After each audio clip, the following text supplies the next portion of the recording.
भूर्भुवः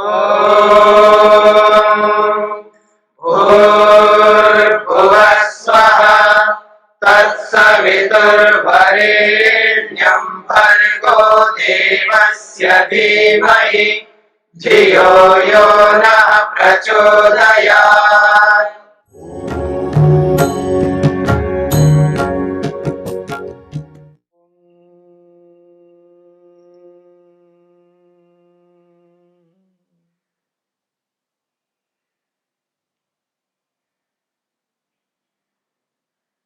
योग में मन।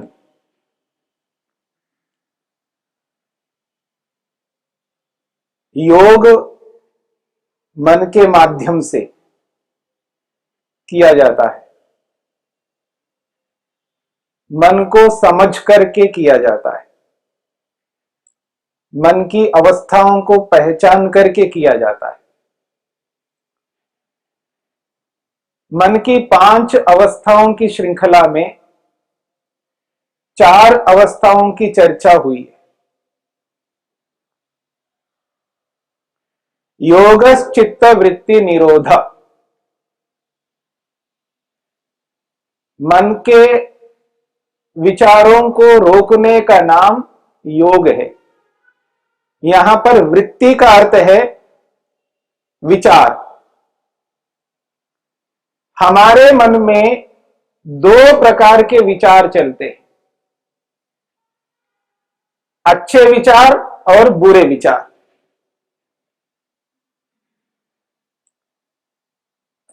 अच्छे का मतलब है सत्य विचार और बुरा का अर्थ है असत्य विचार। मन में जो भी विचार चलता है वह विचार या तो सत्य विचार होगा या असत्य विचार होगा, अर्थात यथार्थ अयथार्थ, न्याय अन्याय, धर्म अधर्म। तो विचार 2 प्रकार के हैं, एक अधर्म से युक्त विचार, एक धर्म से युक्त विचार। सत्य कहो, धर्म कहो, न्याय कहो, उचित कहो, अच्छा कहो, एक ही बात है। क्षिप्त अवस्था में 2 प्रकार के विचार मन में चलते हैं, अच्छे भी और बुरे भी। मूढ़ अवस्था में भी 2 प्रकार के विचार, यथार्थ अयथार्थ। विक्षिप्त अवस्था में भी 2 प्रकार के विचार, धर्मयुक्त विचार, अधर्मयुक्त विचार। इन सभी विचारों को रोकना है।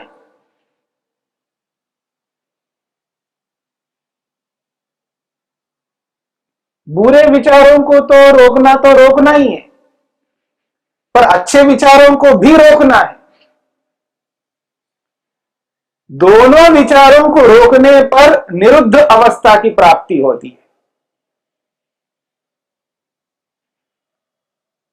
जब निरुद्ध अवस्था की प्राप्ति नहीं होती है, उस स्थिति में हमें बुरे विचारों को रोकना और अच्छे विचारों को लाना है। जो जो यथार्थ है, वास्तविकता से युक्त है, सत्यता से युक्त है, न्याय से युक्त है, उन विचारों को लाना है, प्रयास पूर्वक लाना है। क्योंकि जैसे विचार मन में आएंगे उनके अनुरूप ही वाणी से हम अभिव्यक्त करेंगे। सत्ययुक्त विचार मन में आएंगे तो हमारी वाणी सत्य से युक्त होगी, न्याय से युक्त होगी, धर्म से युक्त होगी। यदि विचार बुरे मन में आ रहे हैं तो हमारी जो वाणी है वो असत्य से युक्त होगी, अन्याय से युक्त होगी। मन का जो प्रभाव है वो वाणी पर आता है, फिर उसी वाणी का प्रभाव शरीर पर आता है। तो विचार 2 प्रकार के होते हुए उन विचारों को हमको यह समझना होगा कि जो विचार मेरे मन में चल रहे हैं वो विचार सत्य युक्त है या असत्य युक्त है, अच्छे विचार है या बुरे विचार है। यदि वो अच्छे विचार है, वाणी के माध्यम से हम जो कुछ भी अभिव्यक्त करेंगे वो सत्य युक्त होगा, न्याय युक्त होगा। और जब उन्हीं विचारों को शरीर से जब हम करते हैं, क्रियात्मक रूप से करने लगते हैं, वो उचित ही होंगे। इसलिए मन महत्वपूर्ण है। मन के माध्यम से जो क्रिया प्रारंभ होगी, वो क्रिया वाणी के माध्यम से होती हुई शरीर के माध्यम से अभिव्यक्त होगी। और जब वो शरीर के माध्यम से क्रिया अभिव्यक्त होगी, उस क्रिया का जो परिणाम है, जिसको हम सुख कहते हैं, वो सुख हमारे लिए सुखदायी होगी, शांतिदायक होगी। यदि मन के विचार बुरे होंगे तो परिणाम स्वरूप शरीर से जो कुछ भी हम करेंगे दुख के रूप में प्राप्त होगा, और वो दुख आत्मा नहीं चाहता। तो मन के जितने भी विचार हम अभिव्यक्त करते हैं, मन में जितने भी विचार चलते हैं, उन समस्त विचारों को देखना होता है कि ये विचार यथार्थता से युक्त है, तत्वज्ञान से युक्त है, यह अधर्म से युक्त है, मिथ्या ज्ञान से युक्त है। इन दोनों विचारों को जान करके, समझ करके व्यक्ति इन पर नियंत्रण कर देता है, और नियंत्रण करता हुआ असत्य विचारों को, अन्याय युक्त विचारों को, अधर्म युक्त विचारों को रोकता जाता है, और धर्मयुक्त विचारों को, न्याय युक्त विचारों को, उचित विचारों को वो स्थापित करता जाता है मन में। ये क्षिप्त अवस्था में, मूढ़ अवस्था में, विक्षिप्त अवस्था में इस तरह ये विचार चलते रहते। जब मन की चौथी अवस्था आ जाती है, जिसे हम एकाग्र अवस्था कहते हैं, उस एकाग्र अवस्था में केवल एक ही प्रकार के विचार आएंगे। वो तत्वज्ञान युक्त होता है, न्याय युक्त है, सत्यता से युक्त है, इसलिए विचार एक ही प्रकार के चलते रहेंगे। वहां असत्य विचार नहीं आएंगे। विचारों की श्रृंखला एक ही प्रकार की होगी एकाग्र अवस्था में, और वो जो एक प्रकार की श्रृंखला चलती रहेगी, उस श्रृंखला से व्यक्ति जो कुछ भी क्रिया करेगा शरीर से, वाणी से, उसका परिणाम सुख मिलेगा, दुख नहीं मिलेगा। परंतु इतने मात्र से आत्मा का प्रयोजन पूरा नहीं हो पाता है। इस प्रक्रिया से व्यक्ति सुख को प्राप्त करता है, दुख से दूर रहता है, परंतु वो सुख ईश्वरीय सुख नहीं होगा। ईश्वरीय सुख न होने के कारण से आत्मा का प्रयोजन पूरा नहीं हो पाता। ईश्वरीय सुख पाने के लिए इस एकाग्र अवस्था में जो अच्छे विचार चल रहे हैं उनको भी रोकना पड़ेगा।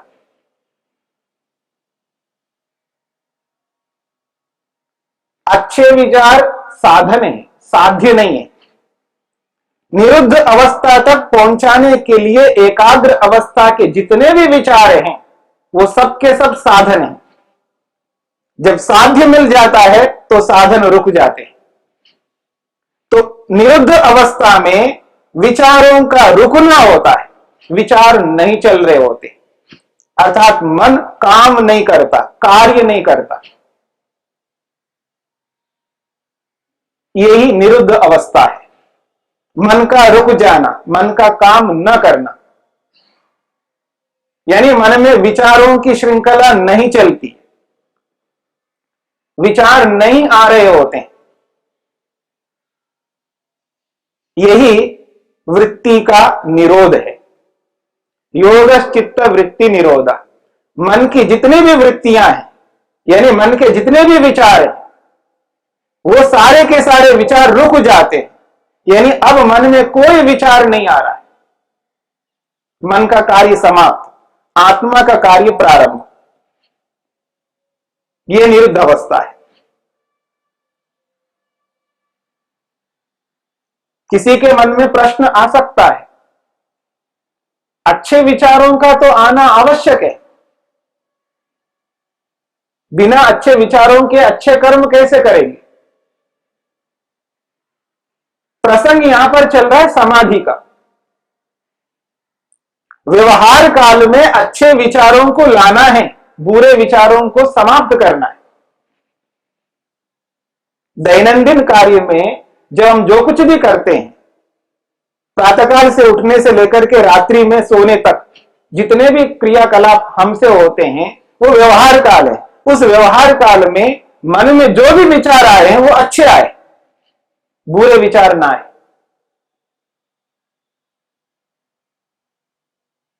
क्षिप्त अवस्था में भी अच्छे विचारों को लाना हमारे हाथ में, मूढ़ अवस्था में भी अच्छे विचारों को लाना हमारे हाथ में, विक्षिप्त अवस्था में भी अच्छे विचारों को लाना हमारे हाथ में, और बुरे विचारों को लाना भी हमारे हाथ में। हमारे ज्ञान के स्तर पर निर्भर करता है कि हम कैसे विचारों को मन में लाना चाहते हैं।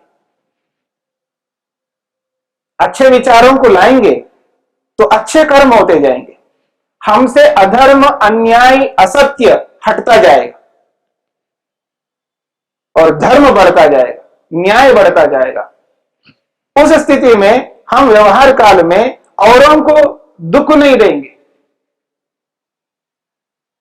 स्वयं सुखी रहेंगे, दूसरों को भी सुख देंगे। ऐसी स्थिति में अच्छे विचारों को लाना आवश्यक है। जब ईश्वर को प्राप्त करना है, ईश्वर का दर्शन करना है, ईश्वर का साक्षात्कार करना है, उस स्थिति में इन अच्छे विचारों को भी रोकना है। क्या यदि वो अच्छे विचार ईश्वर संबंधी हो तो, ईश्वर के गुण कर्म स्वभाव से संबंधित हो तो क्या उनको भी रोकना है? हाँ, रोकना है। कि जो भी विचार कहते हैं वो विचार या तो क्षिप्त अवस्था में उत्पन्न होते हैं, मूढ़ अवस्था में उत्पन्न होते हैं, या विक्षिप्त अवस्था में उत्पन्न होते हैं, और एकाग्र अवस्था में उत्पन्न होते हैं। 4 अवस्थाओं में विचार उत्पन्न होते रहेंगे, अच्छे हो या बुरे हो, लेकिन तीनों अवस्थाओं में दोनों प्रकार के विचार उत्पन्न होंगे, अच्छे और बुरे। लेकिन एकाग्र अवस्था में केवल केवल केवल अच्छे विचार ही उत्पन्न होंगे, बुरे विचारों का आना वहां समाप्त होता है। क्यों? एकाग्र अवस्था में तत्व ज्ञान होता है, सत्व पुरुष अन्यथा ख्याति, जो आपने सुना है, यथार्थता का बोध होता है। एकाग्र अवस्था में जब आत्मा को विवेक होता है, वैराग्य उत्पन्न होता है, वहां उचित ही विचार आते रहेंगे। उन विचारों को लाना है, उचित विचारों को, और पदार्थों को जानना है, समझना है। सत्वर स्तंभ से लेकर के स्वयं तक, आत्मा तक, एकाग्र अवस्था में ही उन अच्छे विचारों को ला करके समाधि को प्राप्त होकर के इन समस्त पदार्थों का दर्शन एकाग्र अवस्था में हम करते हैं। परंतु ये सारे के सारे अच्छे विचार एकाग्र अवस्था तक ही सीमित है, और ईश्वर संबंधी अच्छे विचारों को लाना भी एकाग्र अवस्था में संभव है।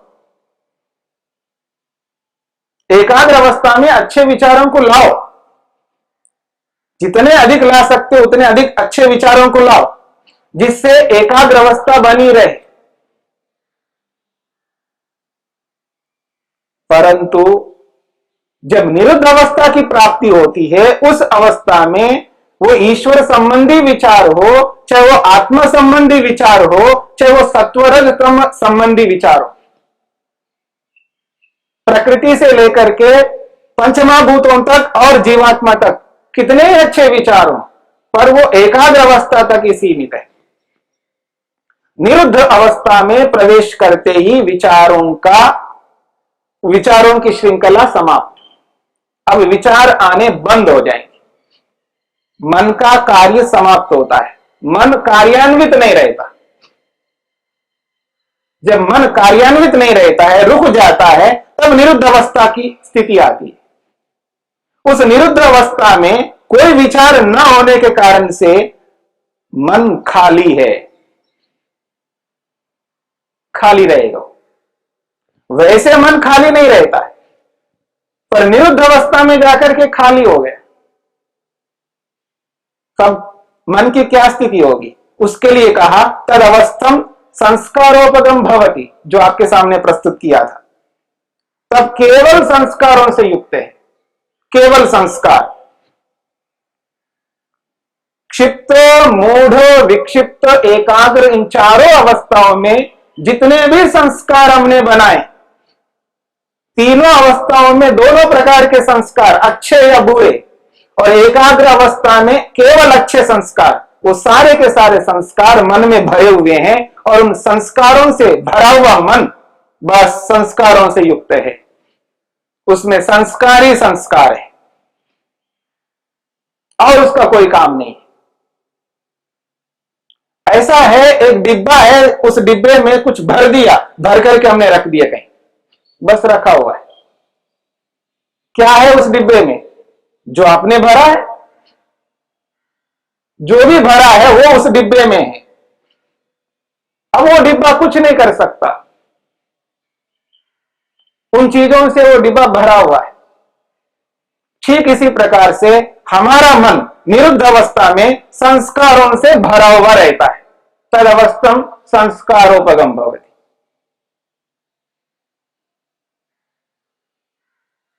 उस स्थिति में जाकर के आत्मा परमात्मा के साथ जुड़ जाता है।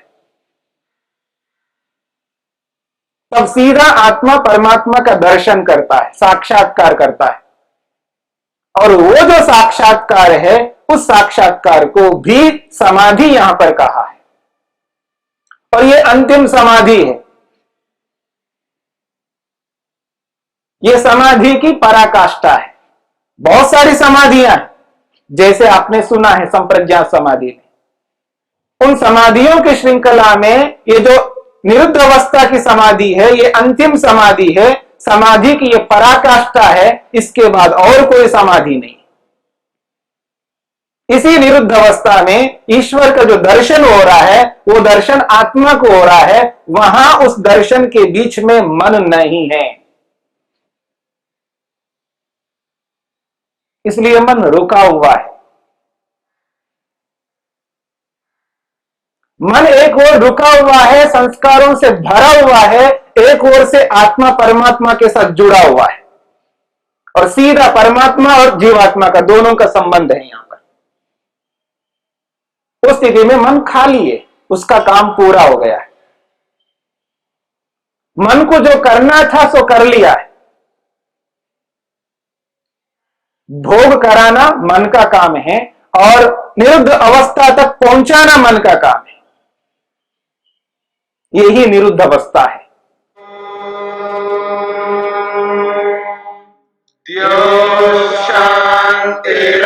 शांतिरंतरिक्षम शांति पृथिवी शांतिरापः शांतिरोषधयः शांति वनस्पतयः शांतिर्विश्वे देवाः शांतिर्ब्रह्म शांति सर्वं शांति शांतिरेव शांति क्षमा शांतिरेधि। ओम शांति शांति शांति।